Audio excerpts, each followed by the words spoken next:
Today, I'm bringing you some of the best tips for new players in Rogue Company.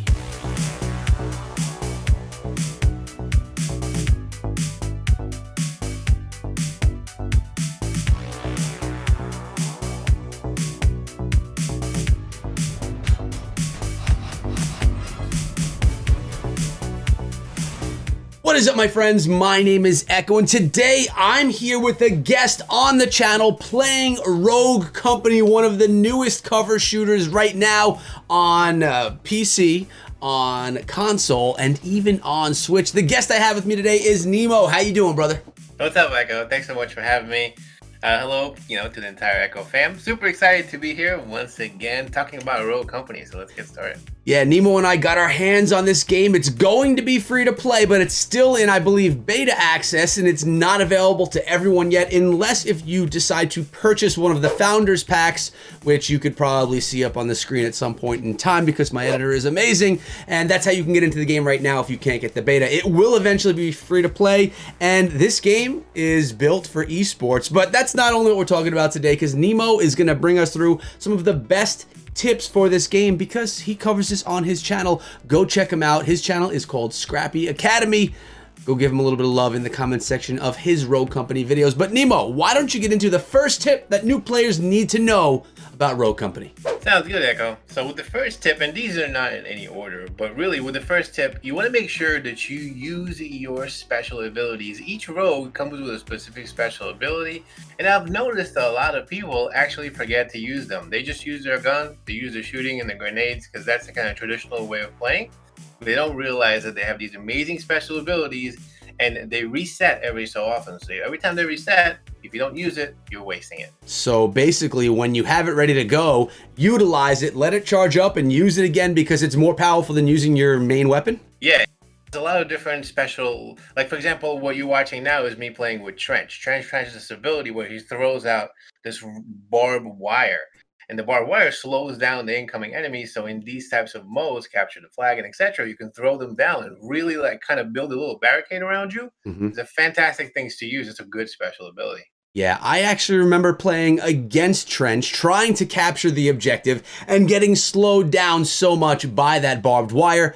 It was quite annoying. So great tip right there, and it's probably on the screen right now as we're watching the gameplay. The wire on the ground will slow people down, and well, it makes it hard for them to get out of the way of fire. So that's a great first tip. Worth noting, right now in beta, there are only 2 game modes for Rogue Company. Team Deathmatch or some type of war mode is not part of it yet, which just hurts me so much inside. Nemo, we need that in this game. What do you think? Yeah, I agree. I love TDM. That's probably it will be what I honestly think they will bring it. And this is not going to be just 2 modes. We're going to have a bunch of different modes. And I really hope TDM was one of them. You don't even understand. Like, I like objective shooters, but I love Team Deathmatch and Battle Royale. So I don't know if they're bringing Battle Royale. But if they bring Team Deathmatch, this will be something I play every day. If they don't, it'll be something I maybe play every other day. But you have more tips for us. Let's get into tip number 2. So tip number 2. And it's a really important one. You have to make sure that you use the cover to your advantage. This game is built like a lot of, as a third-person shooter, and think of it as Gears of War. There's a really good cover system in here.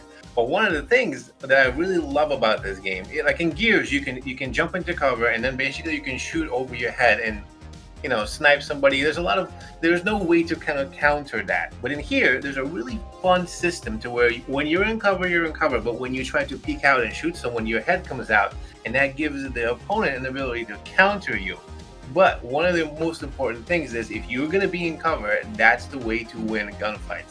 So you want to make sure that you're always protected, always behind something when you engage somebody in a fight.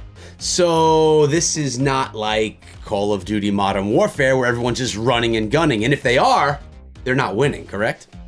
Right. This is what the game definitely gives you a big advantage. And it gives you a big advantage if you're using cover. So it's definitely something you should use. I always use cover, and that's kind of how I win fights. You'll see that right here. A lot of the times you'll see I don't just run out in the middle. I'm always in cover. One of the things that's really cool is you can swap sides in this game. So it's important to be in the right side too when you're approaching a specific angle because it's a third-person shooter. That's really, really important. That's a big advantage. Yeah, I was going to say that as well. It's the first time I've ever seen that in a game. Now, maybe I've missed it in some others, but that is a great feature. Being able to switch from left-handed to right-handed, it allows you to corner and, and just peek out a lot more effectively to be able to switch on the fly. Now, what is the game mode that everyone's watching right now? Capture the flag. By the way, on a side note, not to switch back, but with the controller, it's a one-button switch when you're doing the flop, and with the mouse and keyboard, it's a little bit more difficult. It's kind of unnatural.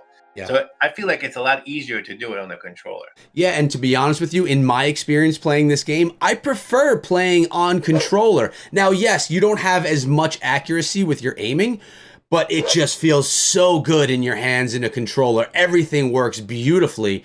I would actually recommend it, and I'm a PC player myself, and I play it with a controller, so I may get yelled at in the comments for that, but it's the truth. I'm not here to lie to you guys. I love it in a controller.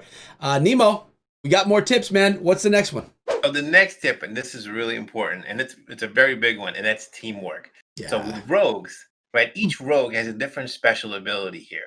I mean, one thing is this is a 4v4. So if you're coming up against somebody and there's two of them, there's one of you, you're outmatched. It's important to run around at least with somebody else. A lot of the people run as a whole team, and you definitely don't want to run 4v1. You're just going to get smoked. Yeah. So, I mean, what we're saying here is this is a teamwork game. And I mentioned this earlier in the video. This game is being built to counter games like Valorant and like Counter-Strike. And it's something that we personally feel, Nemo and I, is being made for esports with a bit more of a casual feel to it that even people that are not into esports could play as well.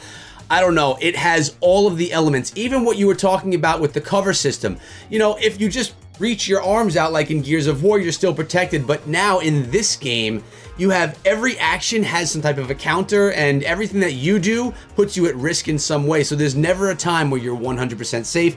And as Nemo said, running without a team, I played some matches where I was not with teammates. I was just playing with randoms, no communication, and it was brutal. It made the game not a lot of fun because we were getting demolished. We were playing against a team that played as a team. So that may be the biggest tip on today's list, is play with friends and communicate and run together. If you don't, the game can get long. You know, a little advanced tip too, if you really wanted to get sneaky and get fancy, you could combine a bunch of rogues, specific rogues and their special abilities together to counter your special style as well as you playing together. So me and you can play, and I could get a tank like an Anvil who can, his special ability is drop this big massive shield in front of me. Yep. That's going to provide help for me and you, while you could be some sort of a DPS rogue that can throw grenades or have like a sniper rifle or so on, you know, and we can play together. That's a really good big advantage if you can do things like that. There's a lot of rogues that offer a lot of flexibility here, so that's a good idea. Yeah, and Nemo right now, he's starting to get himself into some advanced tips with that. But of course, different classes with different abilities that do different things and use different weapons. So yes, you could put them together to make nice combinations with your team. All right, Nemo, bring me in the tip number 4. You got to pick the right rogue for your style. Depending if you're a tank, if you're a healer, if you're a DPS person, are you the kind of person that likes to sit behind and help? Maybe you like to use a healer. There's a medic kind of rogue that's really cool special abilities. Or are you a tank kind of person that likes to be in the front like an Anvil? Or maybe you're a defensive person like a Trench over here. If you notice, he's built for a defensive type of play. You also have a Ronin. That's usually what everybody plays with because she's on the cover. Right. And that's an assassin ninja, you know, type of play. So really make sure that you pick the right rogue, because if you're not in the right rogue, it's not going to fit your style. You're not going to have a lot of fun. Want to make sure that you pick the right ones that use the right special abilities with them. Great tip, man. And yeah, definitely important to use something you're comfortable with. And we have one more tip for you guys. Tip number 5, Nemo, what do you got? Melee weapons. In this game, the melee weapons are supersized. You actually carry a melee weapon with you as a gun. So well, not a gun, it's a weapon. So you have to switch to it with Y or the appropriate keyboard button. But what happens with the weapon is it's a 2 or 3 shot max, so they're really effective at close range, a lot more effective than a gun.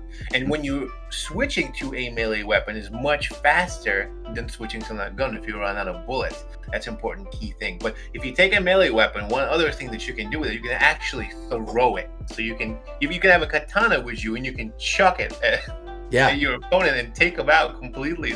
awesome. Yeah. You definitely have to use that. It's really effective. It's a one-shot kill, or one throw kill, I should say. But not only that, Nemo, you can then go pick it up again. So if you miss, you could pick it up again. So it, honestly, in my opinion, it should be what you lead into these battles with. Take the chance of getting that one shot. If you miss, pull out your gun and then go with that regular gunfight. Maybe even undercover. You can then go pick up that again and utilize it to your next opponent that's in front of you. So yes, that is such a unique element to this game. And to be honest with you, there's a lot of unique elements to this game. And following this video, I want to do another video, and maybe I'm doing it out of order, whatever, it doesn't matter. I want to do a video kind of breaking down what is this game and what is Rogue Company?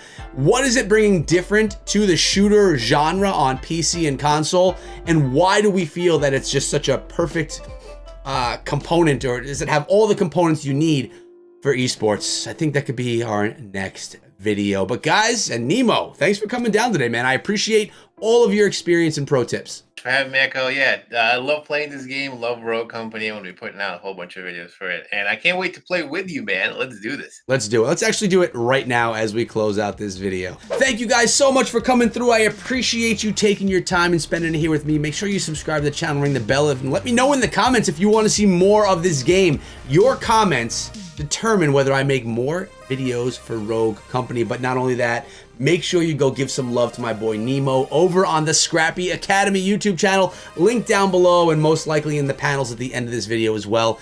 I want you guys to give a little bit of love on his latest Rogue Company video. Guys, have a great day. Check out these videos before you go, and be good.